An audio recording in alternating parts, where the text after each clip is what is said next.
जीव मरते नहीं हैं। शब्दार्थ: अनत प्राणतः श्वास लेता हुआ, तुर्गात उ जल्दी जल्दी इधर उधर कार्य में व्यस्त चलने फिरने वाला, जीवम एजता जीव को कंपाता अर्थात अपनी जीवन ज्योति के प्रकाश को फैलाता हुआ, अवमध्य पश्यनाम घरों के मध्य, शय ध्रुवम निश्चल मरा पड़ा है। जीवो मत्तस्य मृतक का जीव, चरती स्वाधाम्बी स्व अधिकारो अर्थात पितृकम यानी श्राद्ध द्वारा, चरती पिंड आदि ग्रहण करने को विचरता है। इसलिए अमर्त्य मर्तेन आसयोनि मरणशील देह से तादात्म्य करके अपने को भी उन्हीं तत्वों का बना समझने वाला यह अमर्त्य है। सरलार्थ: जो श्वास लेता जल्दी जल्दी चलता फिरता था और अपनी जीवन शक्ति का प्रकाश फैला रहा था, अब घरों के मध्य निश्चल पड़ा हुआ है। उस मृतक का जीव स्व अधिकारों द्वारा विचरता है, इसलिए वह अमर्त्य है। मृत्य देह आदि के कारण अपने को मृत्य समझता है।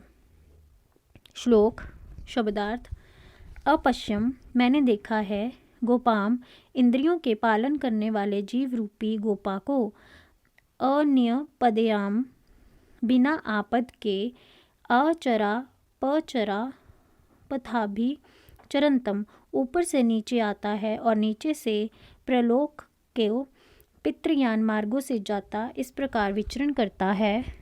स वह सदृची सखी रूपा सविशुचि विभिन्न कार्य करने वाली इंद्रियों सहित भुवनेषु अंतः वसानः भुवनों के अंदर वास करता हुआ आवरिवर्ती अनेक रूप धरता रहता है। सरलार्थ: मैंने बिना आपद के इंद्रियों की रक्षा करने वाले गोपा जीव को ऊपर से नीचे और नीचे से ऊपर आते जाते और विभिन्न कार्य करने वाली इंद्रियों रूपी सखियों सहित भुवनों में निवास करते हुए अनेक रूपों में देखा है। श्लोक शब्दार्थ: यह जिसने ई रूपा चित्ता शक्ति को चकार उत्पन्न किया, न स अस्य वेद उस जीव ने उसे नहीं जाना। अस्य कर्माणि षष्ठी यह जिसने ई चिति शक्ति को ददृश देखा है, हिरुक इतु न निश्चय ही छिपा हुआ देह में उसकी चेष्टाओं के रूप में प्रत्यक्ष अनुभव नहीं करता। तस्मात् उसी कारण में स मातु योना परिवीतः अंतः वह माता की योनि गर्भ में बार बार आता है, बहुप्रजा अनेक बार जन्म लेता है और निश्रुति आविवेश दुख भोगता है। सरलार्थ: जिसने ई रूपी चित्ती शक्ति को उत्पन्न किया, उस देव को उपर्युक्त देव ने नहीं जाना, क्योंकि वह देह में निश्चित रूप से छिपा है। जो ई को देखता है वह उसकी देहस्थ चेष्टाओं को ही देखता है। इसी कारण वह माता की योनि यानी गर्भ में बार बार बहुत जन्म लेता है और दुख भोगता है। श्लोक शब्दार्थ: घो में पिता जनित, घूलोक में मेरा जन्मदाता पिता है। नाभि अत्र बंधु, यहाँ जो नाभि है वह बंधु है। मैं माता पृथ्वी मई इयम, मेरी माता महान पृथ्वी है। उत्तान्यो चंभो, ऊंचे उठे हुए घू और पृथ्वी का गतिमान अंतः अंतरिक्ष ही वह योनि है। अत्र यहाँ पिता दुहिते गर्भ आघात, पिता दूरस्था पृथ्वी के लिए गर्भ संचार करता है। सरलार्थ: वास्तव में घू मेरा पिता है, यह विशाल पृथ्वी मेरी माता है और दोनों के मध्य घूमने वाला अंतरिक्ष वह योनि है जिसमें पिता दुहिता में गर्भ धान करता है। श्लोक शब्दार्थ: पृच्छामि त्वो, मैं तुझसे पूछता हूँ, परम अंतः पृथ्वी का अंतिम छोर कहाँ है। पृच्छामि यत्र भुवनस्य नाभि, पूछता हूँ वह स्थान जहाँ भुवन की नाभि है। पृच्छामि त्वयवृषण अश्वस्य त्रेतः, तेरे से पूछता हूँ उस केशधारी अश्वरूपी घो यानी आदित्य का वीर्य क्या है। पृच्छामि वाचम परम व्योम, पूछता हूँ परम आकाश रूपी ब्रह्मा की वाणी क्या है। सरलर्थ: मैं तुझसे पूछता हूँ इस पृथ्वी का अंत कहाँ है। मैं पूछता हूँ जहाँ इस भुवन की नाभि है। मैं पूछता हूँ उस वृषण अश्व का रेतस क्या है, और पूछता हूँ परम आकाश की वाणी क्या है। श्लोक सरलार्थ। यज्ञ की वेदी पृथ्वी का अंत है, वह यज्ञ भुवन की नाभि है, वह सोम वृषण अश्व का वीर है, और यह ब्रह्म यानी वेद परम आकाश की वाणी है।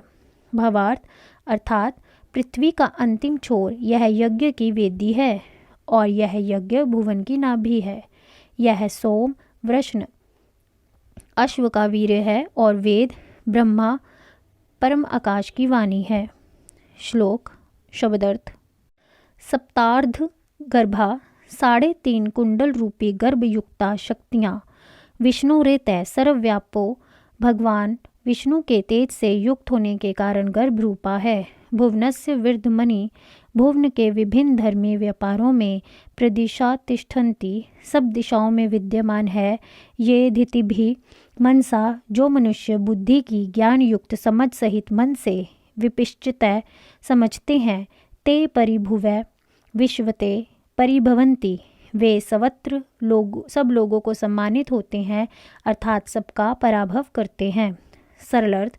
भगवान सर्वव्यापी विष्णु के रेतस यानी तेज रूपी 3.5 कुंडल से युक्त शक्तियाँ भुवन के विभिन्न धर्म रूपी व्यापार में सब दिशाओं में प्रतिष्ठित हैं। जो मनुष्य मन और बुद्धि से समझते हैं वे सर्वत्र सबसे सम्मानित होते हैं। ओंकार की आकार, उकार, मकार, अनिस्वर 3.5 मात्राएं प्रकृति के सत्व रजस तमस और उसकी साम्यावस्था और योगियों में कुंडलिनी शक्ति 3.5 कुंडलों वाली कही गई है।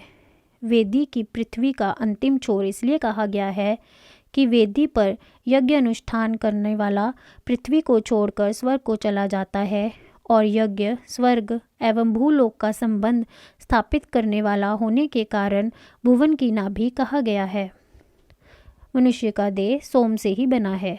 पंचअग्नि विद्या में घो, पर्जन्य, पृथ्वी, पुरुष की देह और स्त्री को अग्नि मानकर कहा गया है कि याज्ञिक की श्रद्धा की आहुति घू में दी जाती है, उससे सोम उत्पन्न होता है।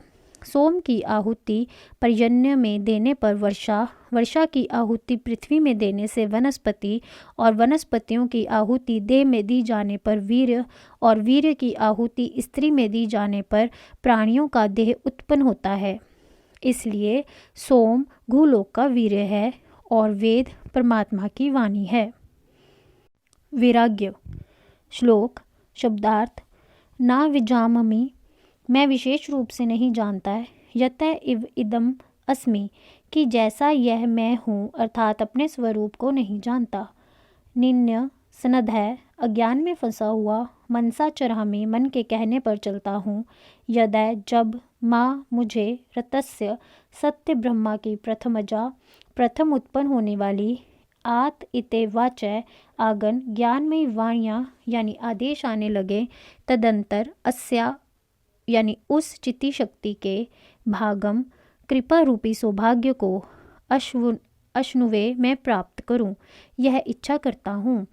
अथवा ऋतंभरा प्रज्ञा के उदय होने पर जब दिव्य आदेश आने लगे, तब मैं जानूंगा कि उस आदि शक्ति की कृपा मुझे अब प्राप्त हो रही है। सरलार्थ। मैं विशेष प्रत्यक्ष अनुभव से रहित हूँ, नहीं जानता कि जो मैं हूँ, अर्थात आत्मस्वरूप को नहीं जानता, और अज्ञान में पड़ा मन के कहने पर चलता हूँ। जब मुझे सत्य की प्रथम ज्ञानमयी वाणी आने लगेगी, तब उसकी कृपा रूपी सौभाग्य को प्राप्त करूं, यह इच्छा है। परावाक रूपी कुंडली जब जगती है, तब दिव्य आदेश आने लगते हैं, परंतु व्रतंभरा प्रज्ञा के उदय होने पर वे सत्य होते हैं, इसके पूर्व सब भ्रांत होते हैं। श्लोक शब्दार्थ। अमर्त्य मर्तेन असेउनि अमृत्य जीव जो मर्त्य देह से तादाद में रखकर अपने को प्रकृति के तत्वों का बना मर्त्य समझता है, स्वाध्याय उपर्युक्त कृपा से गर्भित आविष्ट होने पर प्रपान प्रपेची नीचे से ऊपर उठता है।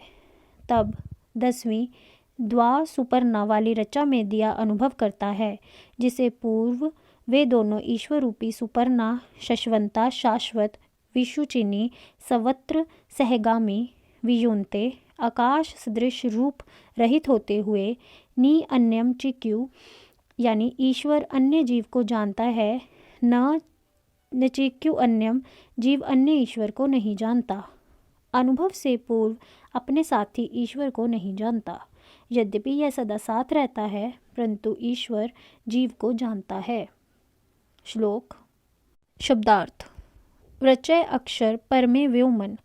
उक्त 10वीं ऋचा के प्रतिपाद्य अक्षर शर न होने वाले परम आकाश रूपी ब्रह्मा में, यस्मिन जिसमें विश्वे विदेहा सब देवता अधि निषुधे आश्रित हैं, यह यते न वेदै जिसने यह नहीं जाना कि रचा करिष्यति तो रचा क्या करेगी, अर्थात रचा उसकी सहायता क्या कर सकती है, कुछ नहीं।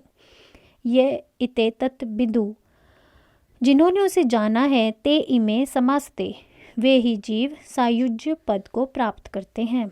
सरलाद रचा में कहे गए परम आकाश को जिसमें सब देव उसके आश्रित हैं, जिसने उसे नहीं जाना तो रचा क्या करेगी।